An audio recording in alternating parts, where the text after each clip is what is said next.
Okay, this is part B of the Smith Center video. I was briefly interrupted, so I had to switch my phone off. But yeah, I just passed. I just walked by the Children's Museum. I'm just giving everything a look around here. Cabaret, parking entrance.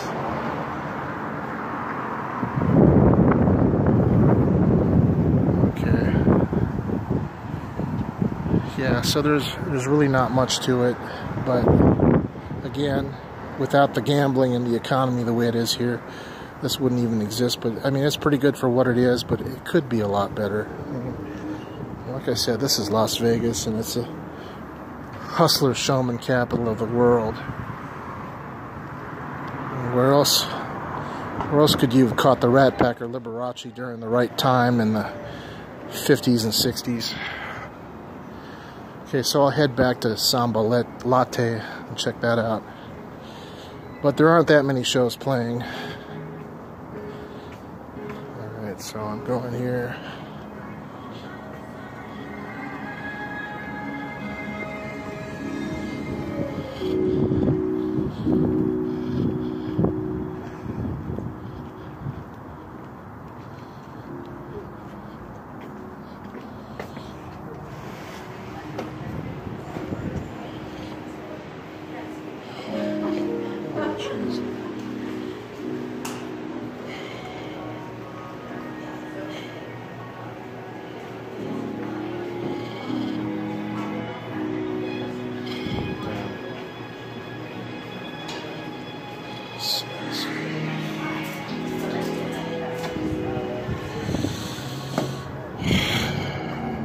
I'm surprised this place would be packed elsewhere. It's not even 10 people in there.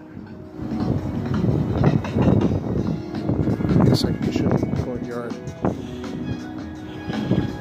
I had to be far enough away from the music in order to talk.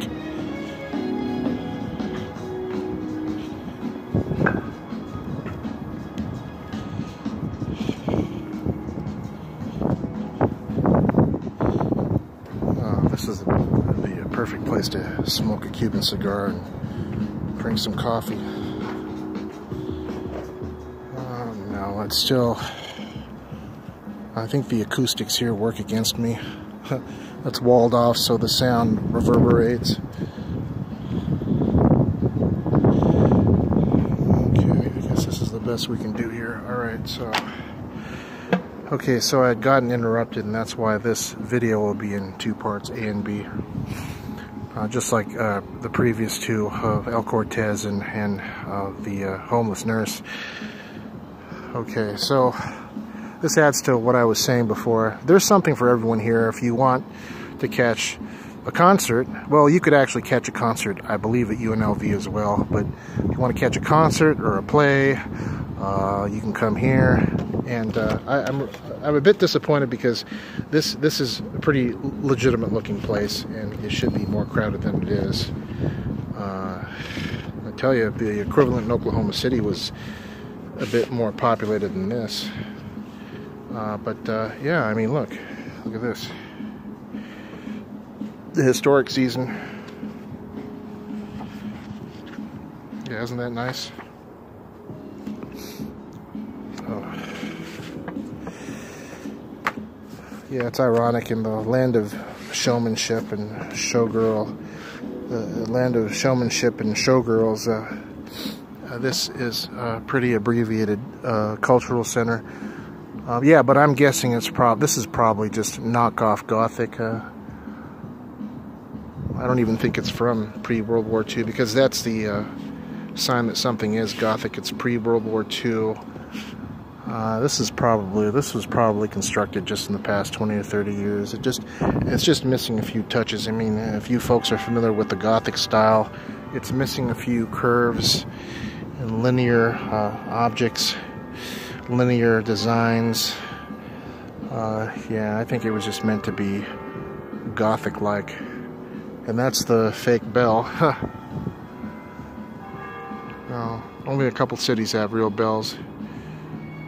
Most of them do the loudspeaker bit. Even the University of Washington at Denny Hall. Well, no, once a year, Denny, before he passed away, used to ring the bell at least once every year for homecoming. An actual bell.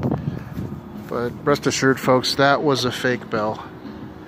So here I am. It's about 1 in the afternoon on a Saturday, and you would think it would be crowded. I felt like interviewing that girl in the corner using her laptop, but I figured, no, she's probably doing other stuff. You know, I don't want to have anyone feel like they're obligated to do an interview. I want it to where they want to do it. You know, like Midnight the Professional Gambler, Ashley, and some of the others. Yeah, and look at it, folks. This is the biggest draw in Vegas. It's roughly, I'd say about 52, 53 degrees, maybe 55. It did rain a few times the past month and a half, but it's early February.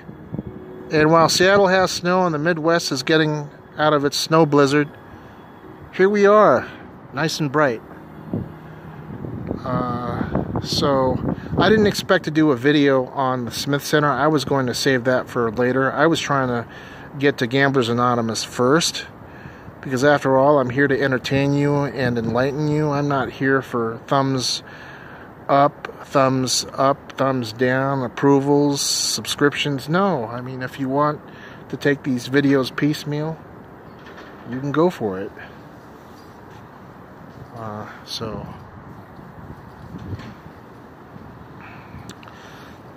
yeah, I didn't check the prices out, but I'm sure they're pretty reasonable.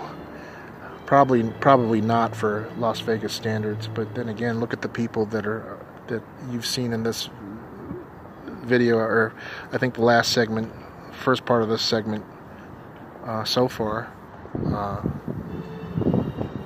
Normally not what you see out in Vegas.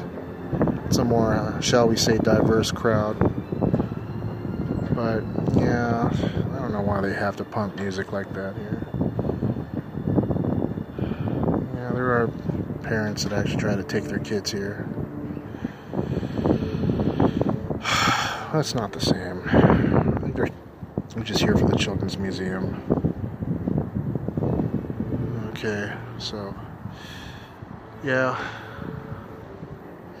you could just sit here all day and just relax. Yeah, that's the one thing. Vegas has all these hidden gems in little pockets, these little respites. It's almost like how Vegas, you know, is the Meadows in Spanish. I think Vegas was actually an oasis in the middle of the Mojave Desert at one point with its warm springs, or not warm springs, but, you know, natural springs, I should say. Well, warm springs, I guess, technically. But it was an oasis. So this is an oasis in a gambling wasteland that's extremely desolate. There are pockets of life. But you can tell you're still in Las Vegas, and you can tell you're still in the United States. I also wanted to do another video, a video on what if, hypothetical, what if Las Vegas was not part of the United States?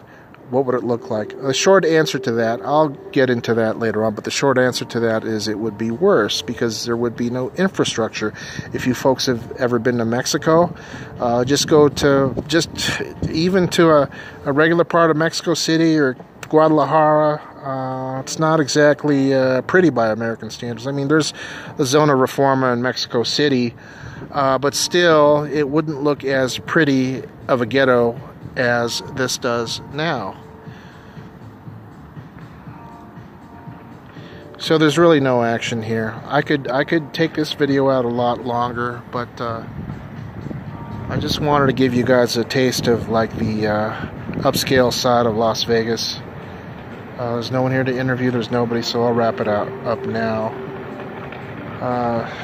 Yeah, I'll sign off. I'll sign off now, and I'll catch you guys later. Thanks again for watching. Bye for now.